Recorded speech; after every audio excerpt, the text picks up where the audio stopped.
बहुत बहुत धन्यवाद।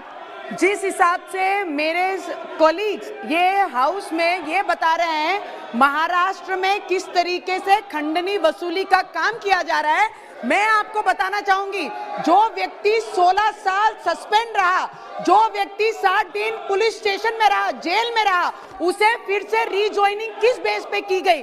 जब बीजेपी की सरकार थी, जब उद्धव साहब ने खुद माननीय देवेंद्र फडणवीस साहब को फोन किया और उन्होंने कहा इस व्यक्ति को, सचिन वाजे को, इनको रीस्टेट कराना चाहिए, रीजॉइनिंग सर्विस देनी चाहिए, तब आदरणीय फडणवीस साहब ने उन्होंने स्पष्ट नकार दी। उनकी पूरी हिस्ट्री देखते बराबर उन्होंने नकार देते हुए उन्हें ज्वाइनिंग नहीं कराई।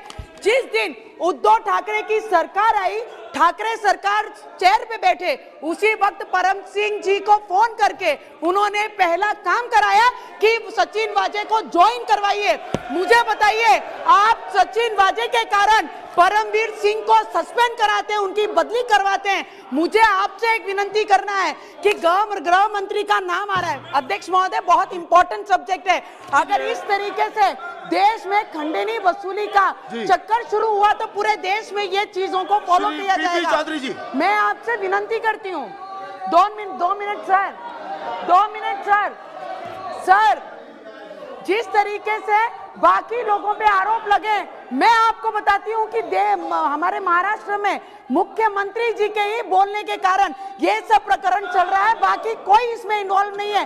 किसकी ट्रांसफर कहां से करनी है, किससे खंडनी वसूल करनी है।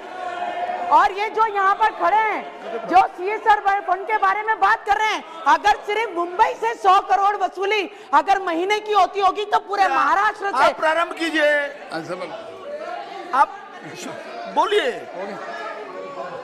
चौधरी साहब आप प्रारंभ कीजिए।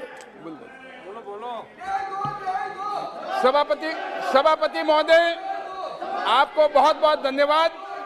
एक बहुत ही महत्वपूर्ण विषय पे बोलने का मुझे मौका दिया।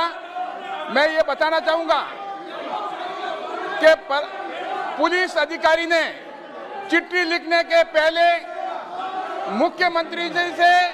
मुख्यमंत्री को ब्रीफ किया और उप मुख्यमंत्री को ब्रीफ किया, और उसके बाद में और जो कि नहीं करना चाहिए था वो एनसीपी के सुप्रीमो को भी ब्रीफ किया, और उनको ब्रीफ करने की क्या जरूरत थी, और उसको ब्रीफ करने के बाद उसने मजबूर होकर के ये पत्र लिखना पड़ा। और पत्र में बहुत ही गंभीर आरोप, और ऐसे आरोप के पूरा जो उससे लगता है ये बहुत ही पूरा का पूरा एक गिरोह बना था कि 100 करोड़ रुपया 1 महीने के लिए उगाही करने का। और मैं ये कहना चाहता हूं, ऐसे मामले में महाजन पूरम जी,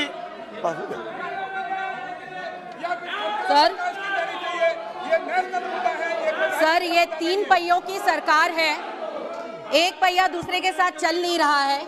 महाराष्ट्र में ये सवाल उठाया जा रहा है कि आज एक डीजी लेवल के आईपीएस ऑफिसर जब कह रहे हैं कि एक एपीआई को 100 करोड़ महीने की वसूली करने कहा जा रहा है, तो आप उसका गणित करेंगे 100 करोड़ इंटू 12 महीने, मतलब आप सोचिए 1200 करोड़।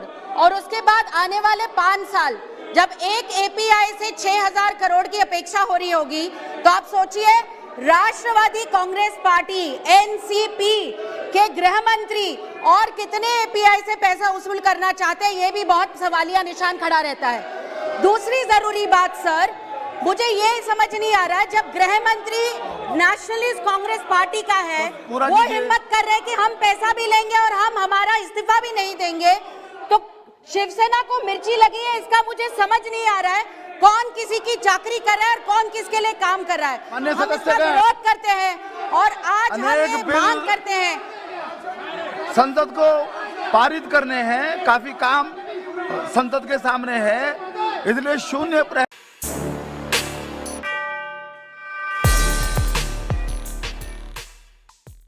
ट्विटर पर किस बात पर हो रही है बहस?